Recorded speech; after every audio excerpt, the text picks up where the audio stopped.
Students, here I start teaching you Chapter 3, History Chapter 3, the Vedic Civilization. On top of page 34, you have a box containing the key terms. These key terms you have to prepare for name the following questions. The portion written in black will be given as question and you have to write the word written in pink as your answer. Next comes the yellow color box where the dates are given. The first one, from 1500 to 1000 BCE is the period of early Vedic age. And the second one, from 1000 to 600 BCE is the span of the later Vedic period. That means the early Vedic period started from 1500 BCE and it continued till 1000 BCE. Similarly, later Vedic period started 1000 BCE and ended 1600 BCE. So this was the period of Vedic civilization. From 1500 to 1600 BCE is the entire period of Vedic civilization, and this Vedic civilization was divided into two. Here it is written. The first one, early Vedic period, which is known as Brahmavarta, it continued from 1500 BCE to 1000 BC, and the second one is the later Vedic period, which is called Aryavarta, and it continued from 1000 BCE to 600 BCE. So, let us start from here. This civilization, that is Vedic civilization, is named after the Vedas. Vedas were the important literature of the Aryans. The Aryans that lived during that age, they had their own literature which was known as Vedas. The four Vedas, these names you have to memorize: Rig Veda, Yajur Veda, Samaveda and Atharva Veda. These four Vedas were composed during this Vedic civilization. Then what is our source of information about these Aryans? Main source is this Vedas.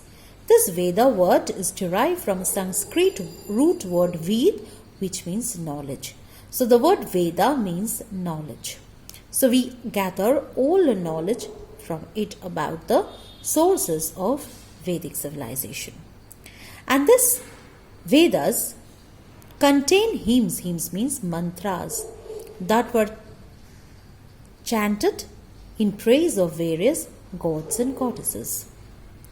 And there were other archaeological evidences that were excavated. Evidences means proof as the sources of Vedic civilization. And here I have already taught that these Vedic civilization were divided into two periods, the early Vedic and the later Vedic. Early Vedic known as Brahmavarta, and it continued from 1500 to 1000 BC, and later Vedic known as Aryavarta, it continued from 1000 BC to 600 BC. Let us move to the next page, that is page 35, to settlement. In early Vedic period, Aryans settled in area called Shaptasindhu. So this region you see here given in purple, this is the area where river Indus and its other main 7 tributaries passed, and this is the area where the Aryans settled for the first time. The Aryans came to India mainly from Central Asia. They shifted from Central Asia to India through Iran, Iraq and all those places. Few of the Aryans went to Europe and few turned eastwards and reached India after crossing through Iran. And they settled in the valleys of river Sindh and its tributaries, which is known as Sapta Sindhu, because 7 rivers passed from this region, and river Indus was the main river.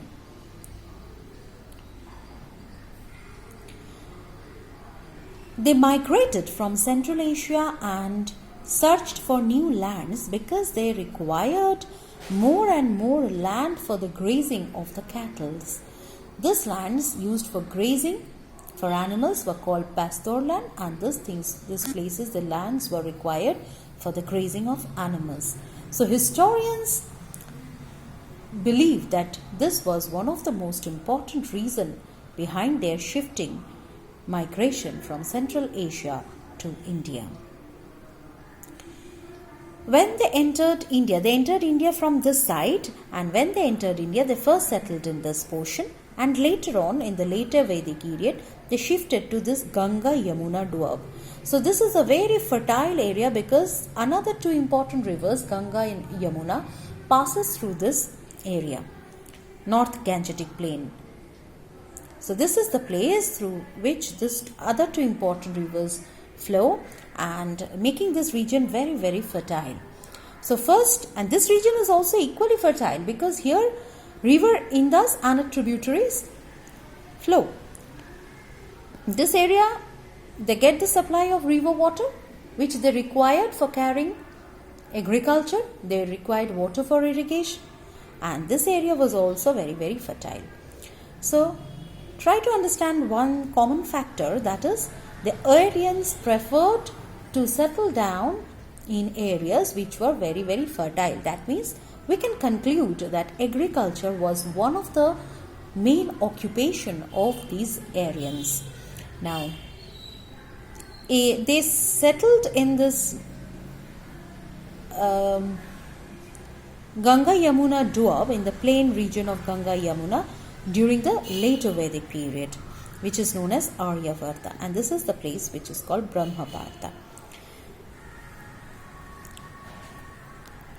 Next, let us start early Vedic period, Brahmavarta.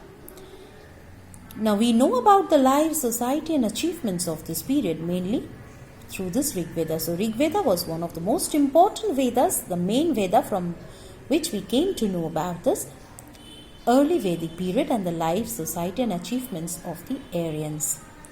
Political organization. Primarily the Aryans lived a nomadic life. That means they were vagabonds. They roamed from one place to the other in search of food in a group. But later on they started living a settled life. They were divided into many tribes called Janas, and the Janas consisted of many villages called Gramas. Grama was the smallest unit, the basic unit. The first and fundamental unit was the Grama. A few Gramas formed the Jana, and few Janas formed a tribe. And the headman of the Grama was called the Gramani, and the Grama consisted of a number of families. Each tribe had their own Rajan, that is the chief leader Rajan. And this Rajan was not hereditary. That means the post of the Rajan was never passed from father to son. Rather, every time Rajan, the chief leader, was selected based on their capability, that is ability, and potential, that is strength, mainly physical strength. What was his duty? His main duty was to protect the tribe from the attacks of the other people around them, and also to look after the welfare, developmental works and other welfare of the people of his tribe, and also to protect the life of the cattle. People offered voluntary tribute. Now this voluntary tribute were known as Bali for the service that the Rajan provided for his tribe. There were other two tribal assemblies, the Sabha and the Samiti.